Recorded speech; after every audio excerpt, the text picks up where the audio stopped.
Hello everyone. तो अब इस वीडियो में हम लिमिट्स का हमारा जो थर्ड पार्ट आ गया है, इसमें हमने देखना है इवैल्यूएशन ऑफ अलजेब्राइक लिमिट्स। ठीक है, अभी मैंने क्या बोला, इवैल्यूएशन ऑफ अलजेब्राइक लिमिट्स, मतलब अभी हमने देखा था ना कि जो लिमिट्स की प्रॉब्लम है वो दो टाइप्स की होती हैं। एक तो अलजेब्राइक लिमिट्स होंगी, एक फिर होगी नॉन अलजेब्राइक। अलजेब्राइक हमें पता है क्या होती है, नॉन अलजेब्राइक जिसमें ट्रिग्नोमेट्री वगैरह आ जाएंगी, उसको हम अलग पोर्शन में कवर अप करेंगे। पर फिलहाल जो इस पोर्शन में इस वीडियो में हमने कवर करना है वो सिर्फ evaluation of algebraic limits cover करनी है। ठीक है, तो इसमें जो हमने देखना है वो देखना है इवैल्यूएशन ऑफ अलजेब्राइक लिमिट्स। ठीक है, तो इसमें हम बेसिकली आई थिंक हम इसमें 5 मेथड्स डिस्कस करेंगे कि कैसे कैसे किया जाता है, और बहुत इजी है, आप इसको एंजॉय करेंगे। So have patience. ओके, तो पहला मेथड जो आता है ना, यहाँ पे पहला मेथड जो लिमिट्स को सॉल्व करने का आता है वो डायरेक्ट सब्स्टिट्यूशन आता है। ठीक है, जो क्लास 11 की एनसीईआरटी में मैक्सिमम क्वेश्चंस है वो डायरेक्ट सब्स्टिट्यूशन पर ही है या फैक्टराइजेशन पर है। तो उसमें जो पहला मेथड है वो है डायरेक्ट सब्स्टिट्यूशन का। तो चलिए देखते हैं। डायरेक्ट सब्स्टिट्यूशन में क्या होता है ना, अगर मेरे पास किसी फंक्शन की एक्सटेंडिंग टू ए है, एफ ऑफ एक्स है। ठीक है, एफ ऑफ एक्स कोई भी फंक्शन है और एक्सटेंडिंग टू ए है। अगर एफ ऑफ ए, इस फंक्शन में अगर एफ ऑफ ए समझ रहे हो आप, जो भी मुझे एफ ऑफ एक्स दिया होता है मैंने एक्स को रिप्लेस करके ये ए पुट कर दिया डायरेक्टली इसमें, तभी डायरेक्ट सब्स्टिट्यूशन इसका नाम है। ठीक है, अगर एफ ऑफ ए एग्जिस्ट कर रहा है तो यही इसकी लिमिट हो जाती है, यही इस फंक्शन की लिमिट हो जाती है। ठीक है, अगर ये एग्जिस्ट कर रहा है तो अगर फंक्शन ऐसा हो, लिमिट एक्सटेंडिंग टू ए है, मेरे पास फंक्शन कुछ ऐसा आ रहा है, F of x upon sigh of x, ये साई का साइन है। ठीक है, अगर F of A upon sigh of A exist करता है, ठीक है, अगर ये एग्जिस्ट कर गया तब भी हम कहेंगे कि लिमिट एग्जिस्ट कर रही है।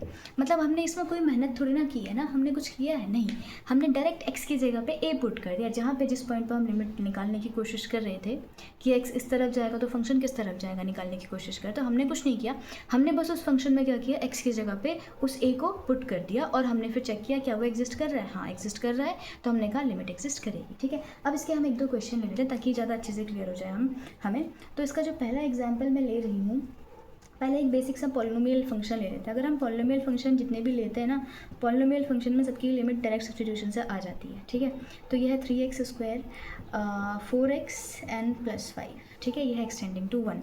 तो मैं क्या कर रही हूँ, डायरेक्टली एफ ऑफ ए निकालने की कोशिश करी। एफ ऑफ एक्स तो मेरे को ये दिया हुआ है, एफ ऑफ ए निकालूंगी तो ये क्या आ जाएगा 3 1।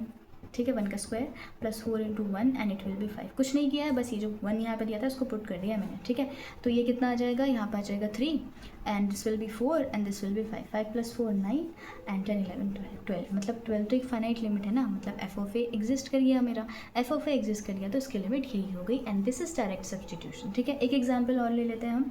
अगर मेरे पास लिमिट एक्सटेंडिंग टू 2 है, यहाँ पे फिर अगर मेरे पास फंक्शन दिया x² - 4 एंड x + 3। ठीक है, तो मैं डायरेक्टली इसको सब्स्टिट्यूट करती हूँ, x की जगह पे 2 पुट करने की कोशिश करेंगे। यहाँ पर आ जाएगा 2 का स्क्वायर -4 और नीचे आ जाएगा 2 + 3। तो ये तो आ जाएगा 4 - 4 / 2 + 3 5। तो 4 - 4 तो 0 होता है, तो 0/5 तो ये तो 0 ही आंसर आ जाएगा। तो 0 एग्जिस्ट कर रहा है, इसका मतलब यही हमारी क्या होगी, इस फंक्शन की लिमिट हो गई। ठीक है, तो ये वाला मेथड जो था वो था मेरा डायरेक्ट सब्स्टिट्यूशन, जहाँ पे हमने कुछ भी नहीं कर रखा है, बस जिस पॉइंट पर हमसे लिमिट पूछी गई थी हमने फंक्शन में वेरिएबल की जगह उस पॉइंट को, मतलब उस वैल्यू को पुट कर दिया और आंसर निकाल दिया और हमारी लिमिट एग्जिस्ट कर गई है, तो यही लिमिट हो गई। ठीक है, तो this is the method of direct substitution. ठीक है, अब जो नेक्स्ट मेथड हम देखेंगे वो हम देखेंगे फैक्टराइजेशन। जैसे कि देखिए रैशनल फंक्शन था ना, यहाँ डायरेक्ट लिमिट पुट करने पे हमारा आंसर, मतलब डायरेक्ट पॉइंट पुट करने पे हमारा आंसर आ गया। अगर बाय चांस यहाँ 2 पुट करने पे मेरे पास 0/0 की फॉर्म बन जाती है, कुछ ऐसा हो जाता, तो उस केस में फिर हम फैक्टराइजेशन का यूज़ करते हैं। तो अब हम चलते हैं नेक्स्ट मेथड पे। फिर ये मेथड जहाँ काम नहीं करता वहाँ से हमें फैक्टराइजेशन यूज़ करना होता है। ठीक है, तो this is about direct substitution. Now let's come to factorization method. चलिए अब फैक्टराइजेशन मेथड को देखते हैं।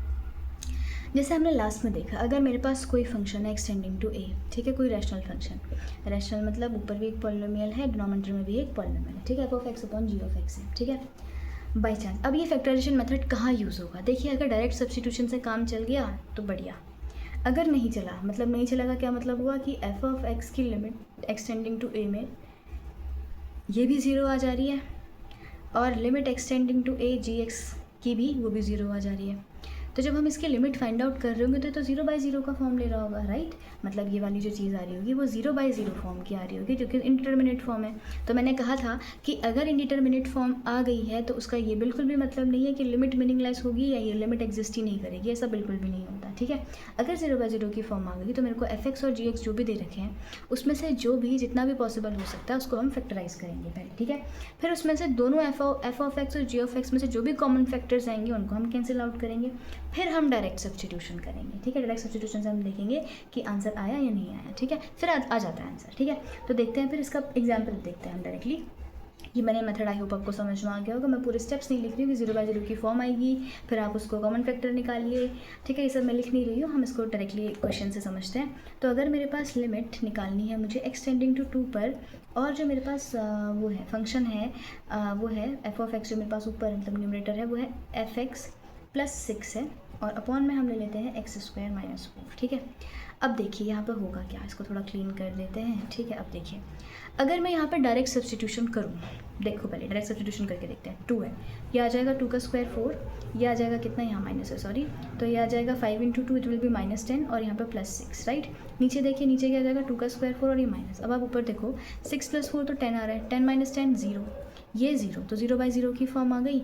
मतलब अब यहाँ से तो आंसर, यहाँ से डायरेक्ट सब्स्टिट्यूशन से तो काम नहीं चला। अब हम आएंगे फैक्टराइजेशन पे, तो हम कुछ नहीं करेंगे, इसको फैक्टराइज करेंगे, इसको भी फैक्टराइज कर देंगे।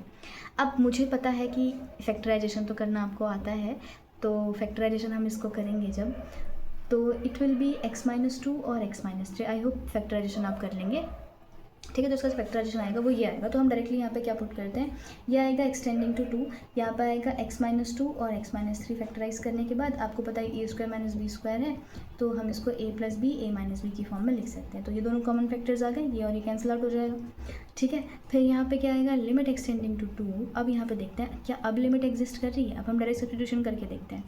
तो यहाँ पर आ जाएगा 2 - 3 एंड यहाँ पर आ जाएगा 2 + 2, 2 - 3 - 1, 2 + 2 4, तो ये आ गया लिमिट, ठीक है। तो ऐसे फैक्टराइजेशन हमें यूज़ करना है, फैक्टराइजेशन मेथड। इसका एक और एग्जांपल हम ले लेते हैं ताकि थोड़ा ज़्यादा क्लियर हो जाए हमें। तो दूसरा जो एग्जांपल है वो है limit when x tending to 1, and ऊपर है मेरे पास x³ - 1, एंड हम अपॉन में ले लेते हैं x - 1, ठीक है। अब डायरेक्टली पुट करें अगर, तो यहाँ पे 1 पुट करेंगे तो 1 - 1 0, और यहाँ भी 1 - 1 0, 0/0 का फॉर्म, मतलब डायरेक्ट सब्स्टिट्यूशन तो काम नहीं कर रहा है, ठीक है। तो अब हम क्या करेंगे, फैक्टराइजेशन करेंगे, और ऑप्शन भी क्या है हमारे पास, राइट। तो फैक्टराइजेशन करेंगे तो मुझे ये दिख रहा है कि ये a³ - b³ है। आई होप आपको a³ - b³ की आइडेंटिटी मालूम हो। a³ - b³ is a - b a² + ab + b², ठीक है। ये हमारे पास होती है, तो इसका यूज़ कर लेंगे। तो यहाँ पर आ जाएगा लिमिट x टेंडिंग टू 1, और यहाँ पे हम लिखेंगे a - b यानी कि x - 1, एंड यहाँ पर आएगा x² + x एंड +1, ठीक है। और अपॉन में ये आ जाएगा x - 1, x - 1 से x - 1 कैंसल्ड आउट।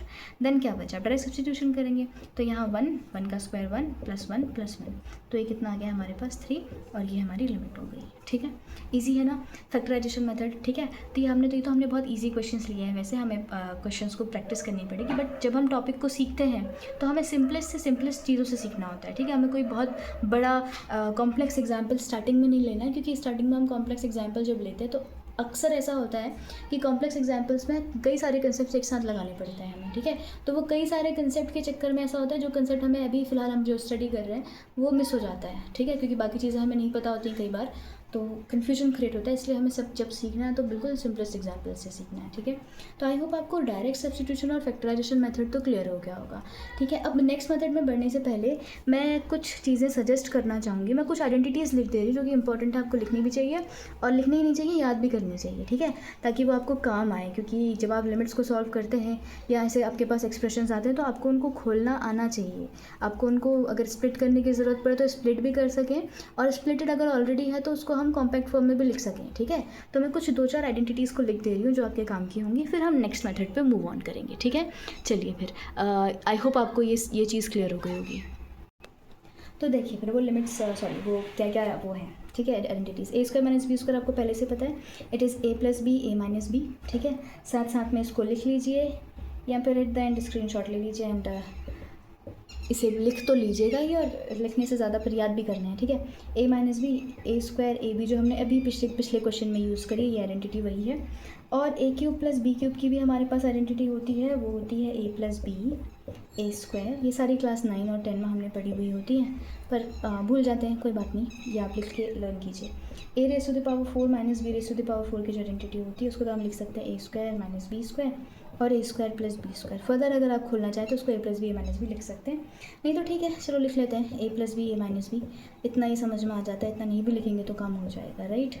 ठीक है, और इसके अलावा एक और बात जो याद रखनी है हमें, वो ये है, वो कोई आइडेंटिटी तो नहीं है, पर ये याद रखना है कि अगर एफ ऑफ अल्फ़ा ज़ीरो आ रहा है, मतलब किसी अल्फ़ा को, मतलब एक्स की जगह पे उस अल्फ़ा को अगर हम पुट कर रहे हैं कोई भी वैल्यू, अगर वो ज़ीरो आ जाती है तो x minus alpha is a factor of F x, ठीक है।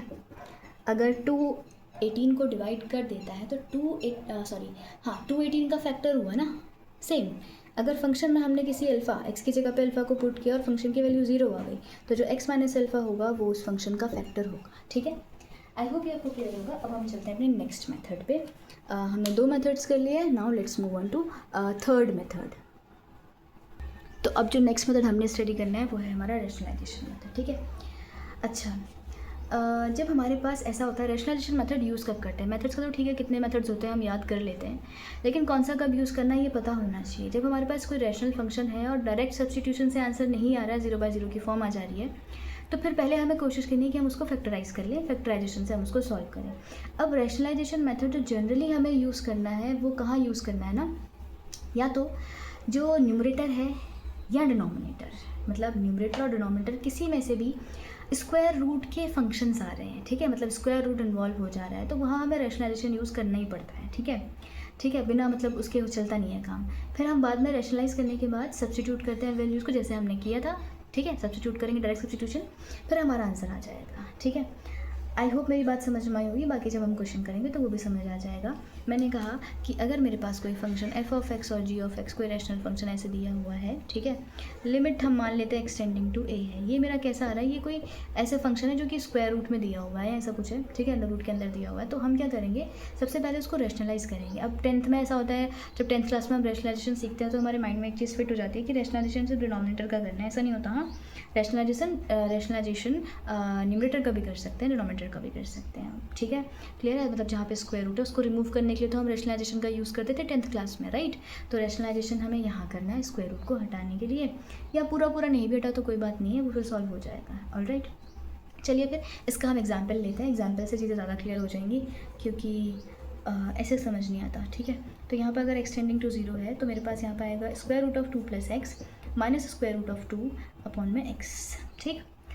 अब देखो, अगर इसमें हम x को 0 पुट कर देते हैं, क्या हो रहा है, 0/0 की फॉर्म आ रही है, ये पता चल रहा है ना। अब x की जगह पे यहाँ पे 2 + 0 आएगा तो ये क्या हो जाएगा, √2 माइनस √2 0, और यहाँ पे x की जगह पे तो 0 पुट करें तो 0/0 की फॉर्म आ गई, मतलब नहीं आई लिमिट, है ना। फिर 0/0 की फॉर्म आने का ये मतलब नहीं है कि लिमिट एग्जिस्ट नहीं करेगी या अनडिफाइंड होगी, राइट। तो हम क्या करेंगे, रैशनलाइज करेंगे। अब पहले हम इसको थोड़ा रैशनलाइज कर लेते हैं, मैं इसको यहीं पर रैशनलाइज कर लेती हूँ, ठीक है। ये फंक्शन तो चल रहा है, चलने दो, हम रैशनलाइज यहाँ पर कर लेते हैं। रैशनलाइज को किसको करेंगे, न्यूमरेटर को, ठीक है, डिनोमिनेटर में ऐसा स्क्वायर रूट का टर्म है नहीं, तो न्यूमरेटर को जब हम रैशनलाइज करते हैं तो आपको याद होगा इन टर्म्स को ऐसे लिखा जाता है, अगर यहाँ माइनस है तो रैशनलाइज करते वक्त तो यहाँ प्लस का साइन आ जाएगा, ठीक है। तो ये आ जाएगा 2 + x एंड यहाँ पर भी ऐसा, ठीक है। अब अगर इसको हम आगे लिखते हैं तो it will be limit extending to 0। अब आप ये देखिए कि a + b and a minus b, आपको पता है a + b a minus b क्या होता है, पीछे लिखा भी था a² - b²। अब यहाँ पे a का काम कौन कर रहा है, ये वाली टर्म a का काम कर रही है। अगर आप इसका स्क्वायर करेंगे तो स्क्वायर रूट हट जाएगा ना, तो बचेगा क्या, 2 + x, ठीक है। अब अगर -b² करूँ तो b का काम कौन कर रहा है, √2, है ना। ये काम मेरा, ये a + b का काम कर रहा है, ये a - b का काम कर रहा है, तो a का काम ये कर रहा है वाली टर्म, b का काम ये, राइट। अब यहाँ से जो √2 मेरा आया हुआ है तो b का स्क्वायर करेंगे तो √2 का स्क्वायर क्या हो जाएगा, 2 हो जाएगा। अब तो a² - b² था तो -2 आ जाएगा, ठीक है। अच्छा, अब क्या कर सकते हैं, अपॉन x तो यहाँ पे बाहर लिखा हुआ है, इसको हम ऐसे ही मल्टीप्लाई में लिख देते हैं, और क्या कर सकते हैं, ठीक है।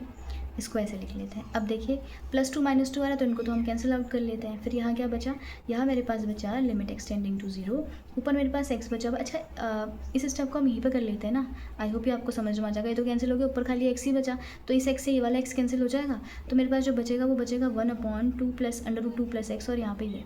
अब अगर मैं डायरेक्ट सब्स्टिट्यूशन कर दूँ, मतलब x की जगह पर 0 रख दूँ, तो क्या कोई फ़र्क पड़ रहा है? नहीं ना। मैं यहाँ पर 0 अगर पुट कर दूँगी तो मेरे पास ये जो फाइनल आंसर आ जाएगा वो क्या आ जाएगा, 1/√2 + √2, यानी कि 1/2√2। यही मेरा आंसर हो गया। ठीक है, तो कभी कभी जब क्वेश्चन ऐसे हमारे पास आएंगे तो वहाँ पर हम रेशनलाइजेशन का इस्तेमाल करेंगे। ठीक है, आई होप ये आपको क्लियर होगा। एक एग्जाम्पल और लेते हैं, फिर हम अपने नेक्स्ट मेथड की तरफ चलेंगे। तो दूसरा एग्जाम्पल मेरे पास यहाँ पे है। नेक्स्ट एग्जाम्पल, इन क्वेश्चंस की प्रैक्टिस भी कीजिए, कुछ नए क्वेश्चंस को भी देखिए। ठीक है, क्योंकि जितने ज़्यादा क्वेश्चंस हम करेंगे उतना ज़्यादा हमारे लिए अच्छा होगा, चीज़ें हमें उतनी क्लियर होंगी।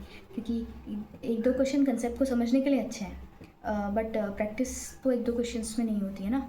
तो आई होप आप इसके क्वेश्चंस कुछ खुद से भी ट्राई करें। तो यहाँ पे देखिए लिमिट हमें दे रखी है extending to 0 and square root of a² + x² minus square root of a² - x²/x², right. अब फिर वही बात, अगर मैं x को 0 पुट कर दूँ तो ये 0/0 की फॉर्म आ जाएगी। यहाँ 0 यहाँ 0, a², ये 1 प्लस का 1 माइनस का 0 और नीचे भी 0, 0/0 की फॉर्म आ गई। तो 0/0 की फॉर्म में तो गड़बड़ हो जाती है ना। 0/0 की फॉर्म में नहीं चाहिए, तो फिर रेशनलाइज करना चाहिए मुझे। मैं इसको यहीं पर रेशनलाइज कर रही हूँ, आप इसको नोटबुक में जब करें तो अच्छे से करें। ठीक है, तो रेशनलाइज जब करेंगे तो न्यूमरेटर का रेशनलाइजेशन होगा, यहाँ माइनस है तो यहाँ प्लस, इसका ख्याल रखना। ठीक है, अपने हाथ से क्वेश्चंस करने हैं, क्योंकि ऐसे ही नहीं छोड़ देना कि हमने देख लिया एंड फिर करा नहीं, करना भी है इसको। ठीक है, ऑल राइट, अब ये हो गया। ठीक, अब आगे क्या करेंगे हम, लिमिट तो जो चल रही है वो चलेगी ही। फिर वही बात है, a + b - b क्या होता है, a² - b²। ये a का काम कर रहा है, ये b का काम, सब सेम a और b। ठीक है, तो a² यानी कि इसका स्क्वायर करेंगे तो स्क्वायर रूट हट जाना है। फिर क्या बचेगा, a² + x² माइनस b का करोगे तो b का क्या आएगा, यहाँ पे दो टर्म्स चल रही है उसका भी ध्यान रखना। ठीक है, तो यहाँ -a² + x² आ जाएगा। ये तो समझ में आया होगा, आई होप ये गलत नहीं लिखोगे।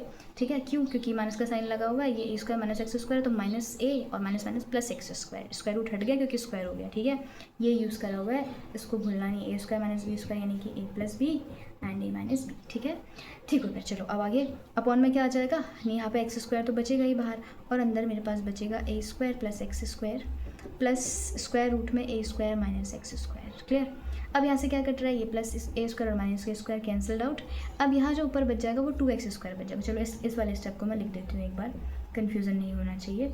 तो ऊपर आ जाएगा 2x² और नीचे आ जाएगा x², स्क्वायर रूट में a² + x² plus square root of a² + x²। यहाँ से ये कैंसिल आउट हो जाएगा। फिर क्या बचा मेरे पास, डायरेक्टली मेरे पास अब जो बच गया, लिमिट एक्सटेंडिंग टू 0, ऊपर बच गया 2 और नीचे क्या बच गया, a² + x² प्लस ये पूरा स्क्वायर रूट में रखना है और यहाँ पर भी a² + x²। ठीक है ना। अब यहाँ से क्या हो जाएगा, x को हम 0 अगर पुट कर देते हैं डायरेक्टली, तो यहाँ पे क्या बच जाएगा, 2 तो ऊपर ठीक ही है, राइट, और नीचे कितना आ जाएगा, 2 स्क्वायर रूट ऑफ a²।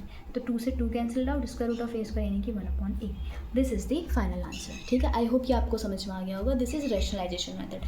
तो हमने 3 मेथड सक्सेसफुली कंप्लीट कर लिए। अब हमारे 2 मेथड्स और बच रहे हैं अलजेब्राइक लिमिट्स पे।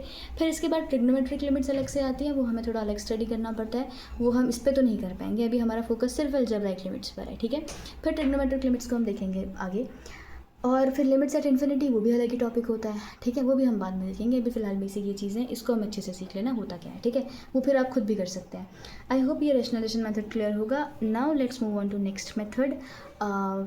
ठीक है, तो इसको हटा देते हैं पहले। चलिए, अब जो अगली चीज़ आ रही है ना, अगली चीज़ पे हमें एक स्टैंडर्ड लिमिट ध्यान रखनी होती है। मैं उसका प्रूफ यहाँ पे बिल्कुल भी नहीं ले रही, क्योंकि प्रूफ तो एग्जाम में नहीं आना होता, हमें रिजल्ट ध्यान रखना होता है। तो प्रूफ हम नहीं लेंगे, हम डायरेक्टली उस लिमिट को समझेंगे और फिर उस पर कुछ क्वेश्चंस ले लेंगे, ताकि हमें ज़्यादा क्वेश्चंस ले लेंगे इसमें हम। ये जो चौथा मेथड, आई थिंक हमने 3 मेथड्स कर लिए, अब नॉट 4th मेथड है ना। तो अलजेब्राइक लिमिट्स का इवेल्यूएशन हो रहा है यहाँ पे, कुछ एक स्टैंडर्ड लिमिट की हेल्प से हम इसको कर रहे हैं। ठीक है, एक स्टैंडर्ड लिमिट हम यूज़ कर रहे हैं। वो स्टैंडर्ड लिमिट क्या होती है, कंडीशन सारी ध्यान रखनी है। हाँ, कंडीशंस को भूलना नहीं है। अगर if n belongs to q, q means rational number, अगर n किसी रैशनल नंबर से बिलोंग करता है तो उसके बाद क्या होगा कि जो लिमिट, अगर हम किसी पॉइंट a पे निकाल रहे हैं और हमारा जो लिमिट है वो इस फॉर्म की बन रही है, किस फॉर्म की, x⁻n - a⁻n (n) - x-a। यहाँ पर कॉमन चीज़ों को देखना है। हाँ, n जो है वो रैशनल नंबर होना चाहिए, मतलब ये जो पावर है वो एक रैशनल नंबर होनी चाहिए, राइट। फिर जिस पॉइंट पर हम लिमिट निकाल रहे हैं वही पॉइंट देखो यहाँ पे भी आ रहा है, ठीक है। अगर इस फॉर्म की लिमिट होती है तो इसकी हम डायरेक्ट लिमिट, मतलब ये स्टैंडर्ड लिमिट है, हमें ये ध्यान, अगर ये रिजल्ट हमें याद होगा तो हमारा इजीली काम हो जाएगा। तो इसको हम, जो डायरेक्ट आंसर इस लिमिट का होता है वो होता है n into a raise to the power n-1। ये बहुत ही इंपॉर्टेंट रिजल्ट है जो हमें बहुत बार काम आता है, ठीक है। ये हमें ध्यान रखना है, ये इंपॉर्टेंट स्टैंडर्ड लिमिट है, ठीक। अब हम इसको प्रूफ तो नहीं करेंगे, हम इसके क्वेश्चंस को समझते हैं, क्वेश्चन कैसे करना है, इसकी फॉर्म में कैसे क्वेश्चन लाए जाते हैं, ठीक है। तो जो मेरा पहला एग्जाम्पल मैंने लिया है वो मैंने लिया है कि लिमिट फाइंड कीजिए व्हेन एक्स टेंडिंग टू 2, और जो फंक्शन है वो है x raise to the power 10 minus 1024 upon x minus 2। पहले ही देखो, पहले हमें पहचानना है कि क्या ये लिमिट इस फॉर्म की बन रही है। अच्छा, देखते हैं बन रही है नहीं बन रही है, वो कैसे देखेंगे। यहाँ पे मुझे 2 पे लिमिट निकालनी है, ए भी यहाँ पे 2 है, तो क्या पता, और यहाँ देखो यहाँ पावर 10 चल रही है जो कि एक रैशनल नंबर तो है। अगर यहाँ भी इसको मैं 2 की सम पावर की फॉर्म में लिख सकूँ तो मेरा तो ये तो सेम टू सेम बन गया ना। और हमें ये मालूम होता है कि 2 रेज़ टू द पावर 10 जो होती है वो 1024 ही होता है, तो मैं इसको directly 2 raise to the power 10 लिख सकती हूँ। ये हमें पहचानना है, ठीक है।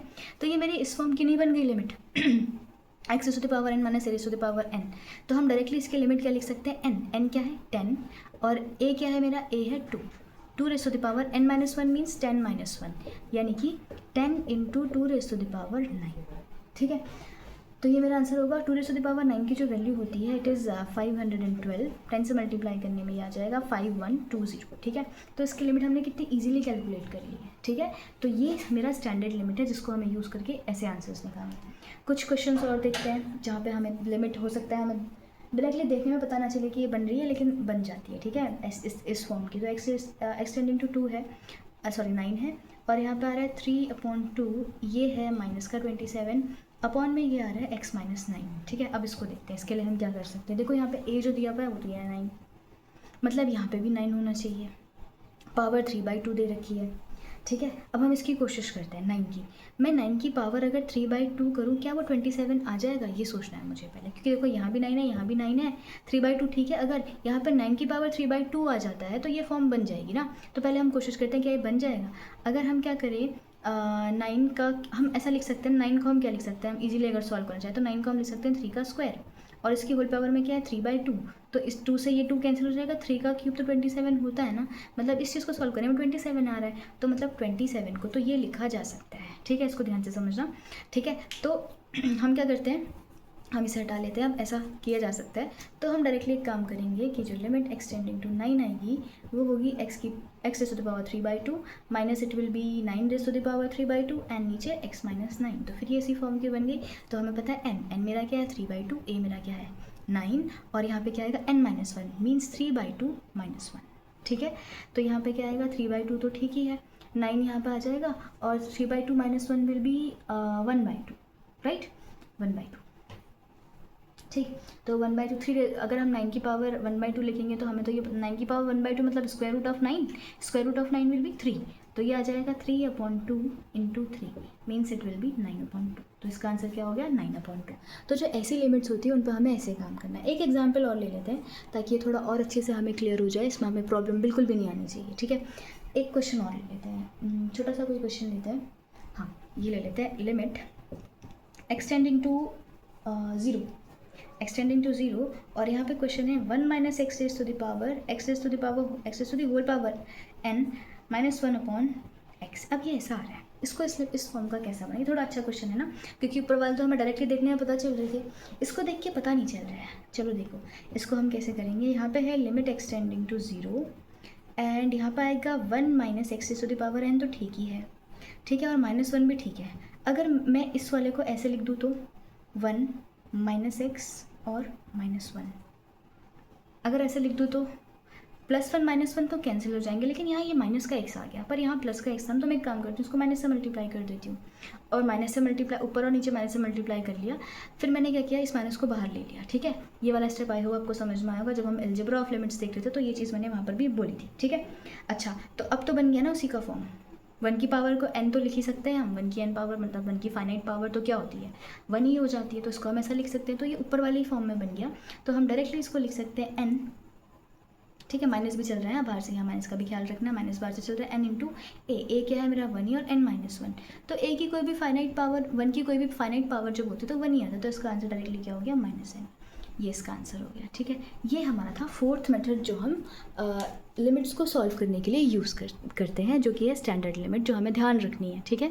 तो हमने 4 मेथड जिसमें से सीख लिया, बस अब एक लास्ट बच गया है लिमिट सेट इन्फिनिटी। उसको हम डिस्कस कर लेते हैं थोड़ा सा, और क्वेश्चंस भी हम ले लेंगे कि उसको कैसे निकाला जाता है। फिर ट्रिग्नोमेट्रिक लिमिट्स बचेंगी, वो हम इसमें कवर नहीं करेंगे, वो बाद में कवर करेंगे, ठीक है। चलिए अब हम यहाँ पे समझते हैं लिमिट सेट इन्फिनिटी, ठीक है। जो 5वां मेथड हमने देखना है वो हमने लिमिट्स देखनी है इन्फिनिटी। अभी तक हमने जितनी भी लिमिट्स निकाली है, आपने ध्यान दिया होगा, हमने हर बार एक ए लिया हुआ है ना, ए पे निकाली है। ए मतलब कोई भी रियल नंबर लिया है, उस पर हमने लिमिट्स को कैलकुलेट करने की कोशिश की है। पर ज़रूरी थोड़ा है कि हर बार हम किसी फाइनाइट नंबर पे निकालें, अगर इन्फिनिटी पे निकालें तो लिमिट क्या होंगी वो भी तो देखना है, ठीक है। तो एफ ऑफ एक्स अगर 1/x है, पहले हम कुछ चीज़ों को ऑब्जर्व करते हैं। एक हमने एफ ऑफ एक्स 1/x ले लिया, एक और फंक्शन ले लेते हैं हम जी ऑफ एक्स, जिसको ले लेती हूँ मैं 1/x², ठीक है।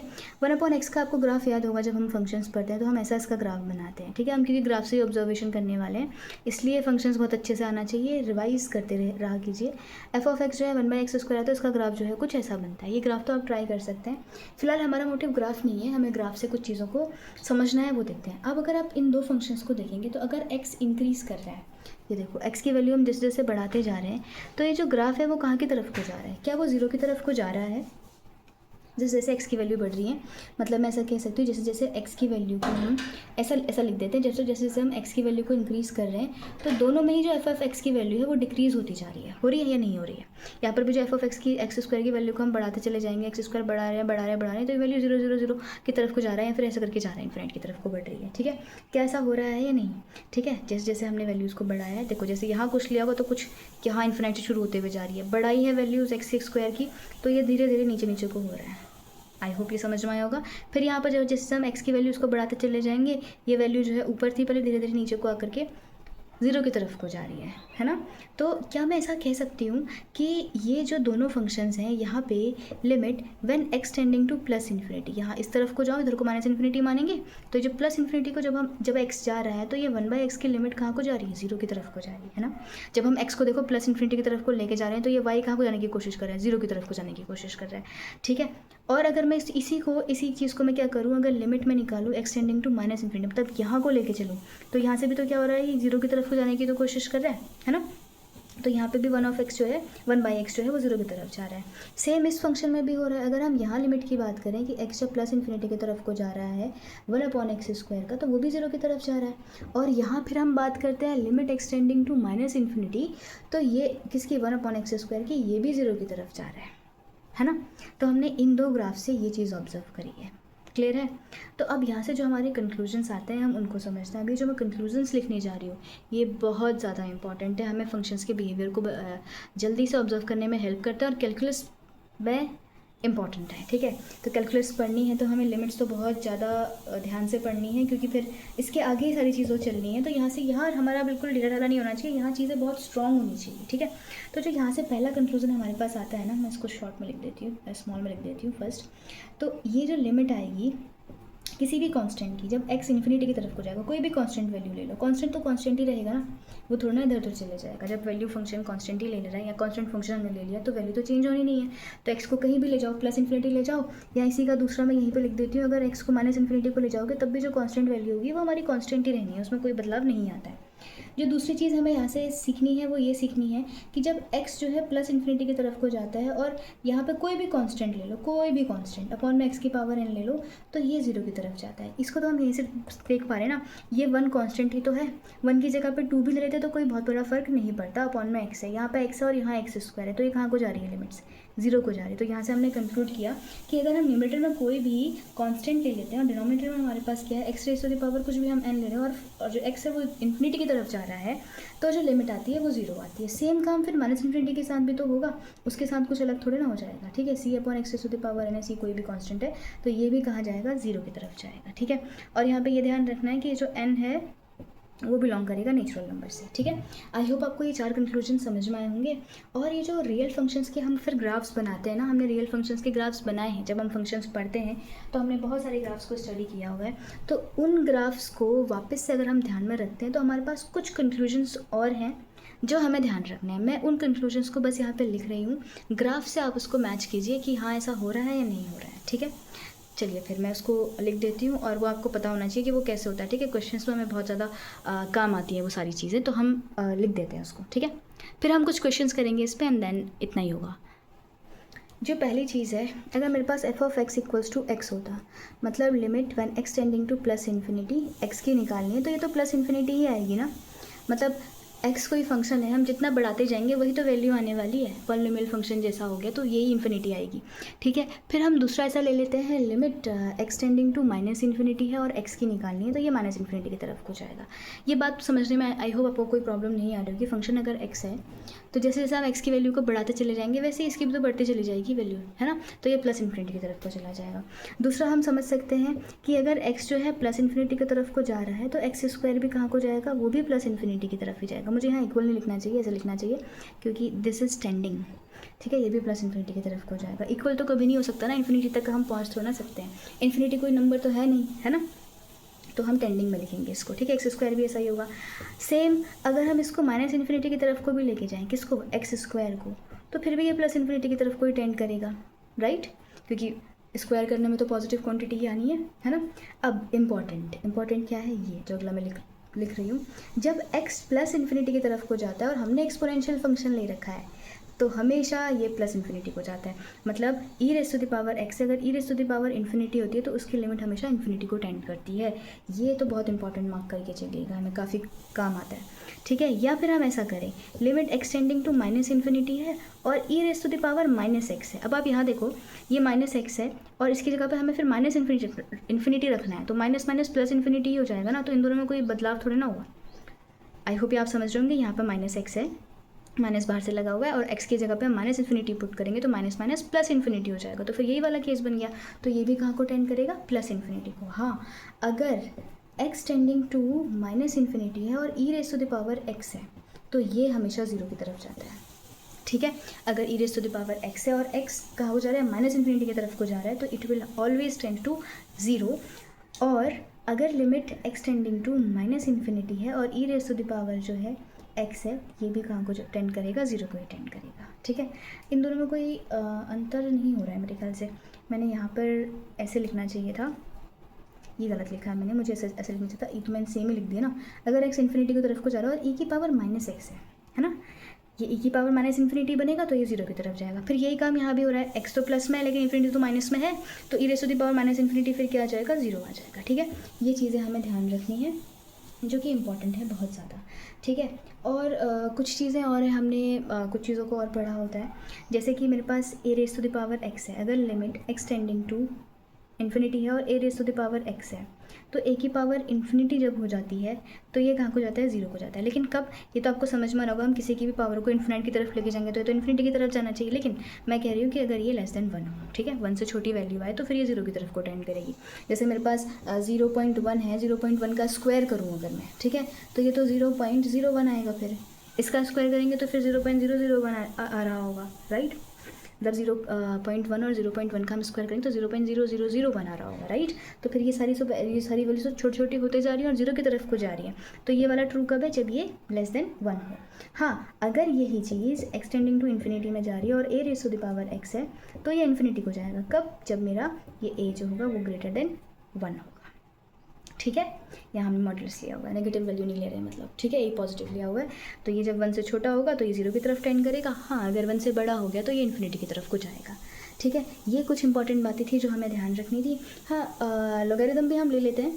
अगर मेरे पास ये यहाँ तक का एक चीज़ चल रही थी और यहाँ से दूसरा मैंने स्टार्ट किया, अगर एक्स टेंडिंग टू ज़ीरो है, 0 प्लस मतलब 0 से ऊपर की वैल्यूज़ ली है और log base A of x है, तो ये हमेशा माइनस इन्फिनिटी को जाता है। इन रिजल्ट्स को आप नोट कर लीजिएगा, जब क्वेश्चन करते हैं तो ये बहुत काम आते हैं, ठीक है।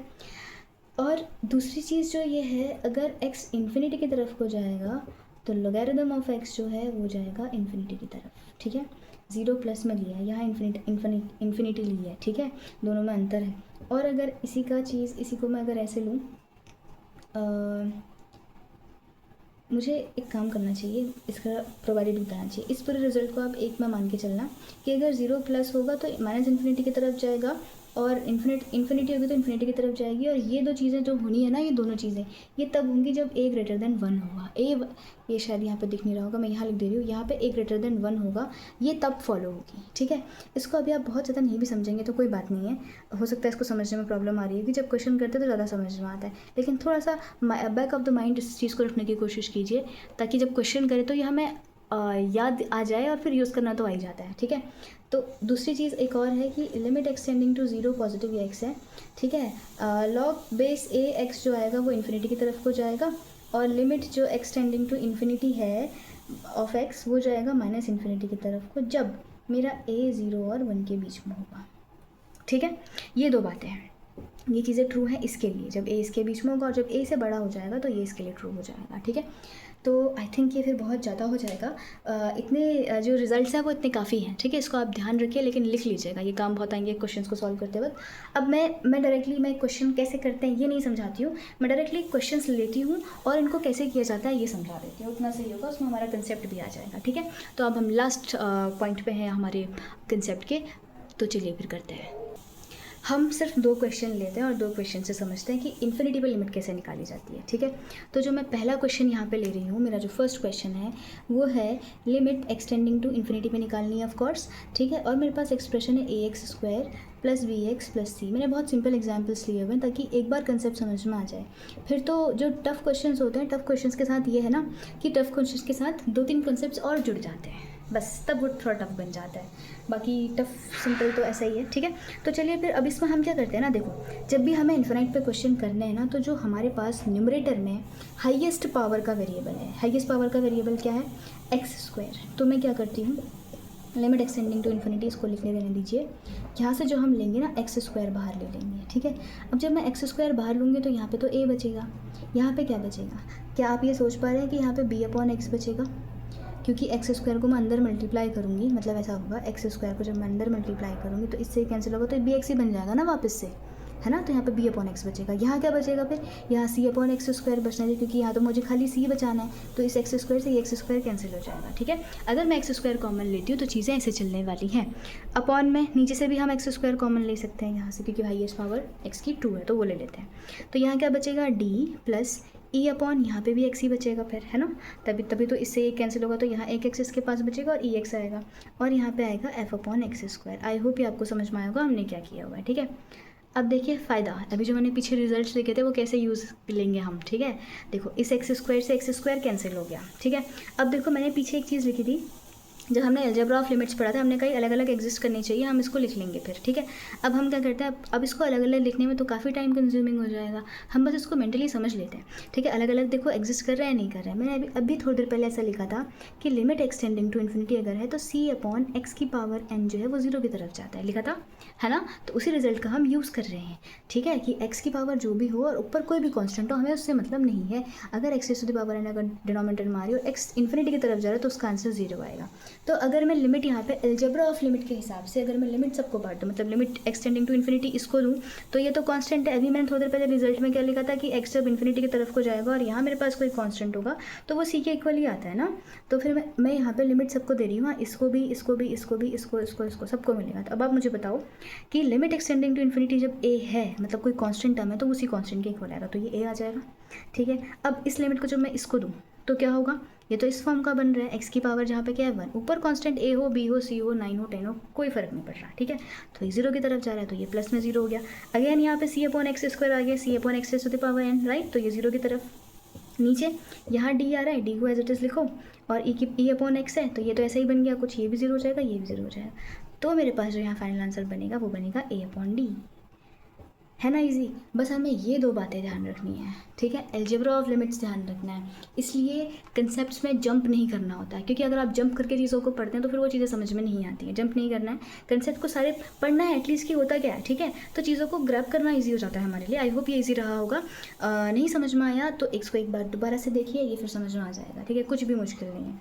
एक क्वेश्चन और ले लेते हैं फिर इसको ख़त्म करते हैं। ठीक है, एक क्वेश्चन और ले लेते हैं ताकि ये चीज़ें समझ में आ जाए, क्योंकि समझ में आना बहुत ज़रूरी है, समझ नहीं आया तो फिर क्या फ़ायदा। ठीक है, तो एक लास्ट क्वेश्चन और ले लेते हैं। लिमिट एक्सटेंडिंग टू इन्फिनिटी मेरे पास है 5x minus 6 upon square root of, ये थोड़ा अलग टाइप का क्वेश्चन है, थोड़ा सा पता भी चल जाएगा कि कैसे करना है हमें, है ना।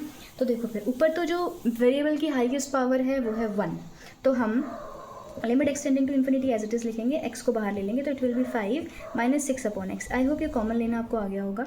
अब यहाँ से देखो, यहाँ ये स्क्वायर रूट के अंदर काम चल रहा है, इसके अंदर ही करते हैं। एक्स स्क्वायर अगर कॉमन ले लूँगी तो अंदर क्या बचेगा 4 प्लस 9 अपॉन एक्स स्क्वायर। आई होप ये भी आपको समझ में आया होगा, राइट।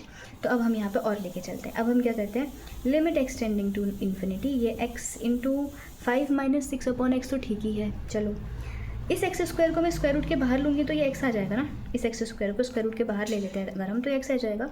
और फिर यहाँ स्क्वायर रूट के जो अंदर बचेगा वो बचेगा 4 minus 9 upon x square, right. ठीक है, अब लिमिट को सबको बांट देते हैं, एक्स से एक्स कैंसिल हो गया, बढ़िया। अब लिमिट जब इसको मिलेगी तो ये तो कांस्टेंट टर्म है, मैंने कहा था कांस्टेंट एज इट इज़ आ जाता है इसके हिसाब से, है ना। फिर लिमिट को इसको दो तो 6 अपॉन एक्स यानी कि कांस्टेंट अपॉन एक्स की कुछ पावर, ठीक है। तो ये चीज़ फिर 0 आ जाएगी, तो ये माइनस का 0 हो गया। अपॉन में ये अंडर रूट के अंदर चल रहा है, कोई बात नहीं है, लिमिट हम जब इसको देंगे तो ये तो 4 आ जाएगा, स्क्वायर रूट के अंदर ही लेके चलते हैं 4, ठीक है। फिर लिमिट जब इसको मिलेगी तो ये फिर इस फॉर्म का बन गया, फिर इसकी तो 0 हो जाती है, ये आ गया 0, ठीक है। तो 5 माइनस 0 यहाँ पर 5 आ जाएगा, यहाँ बचा स्क्वायर रूट ऑफ 4। आपको पता है स्क्वायर रूट ऑफ 4 क्या होता है, 2। तो यहाँ पे क्या आ जाएगा मेरा आंसर 5/2।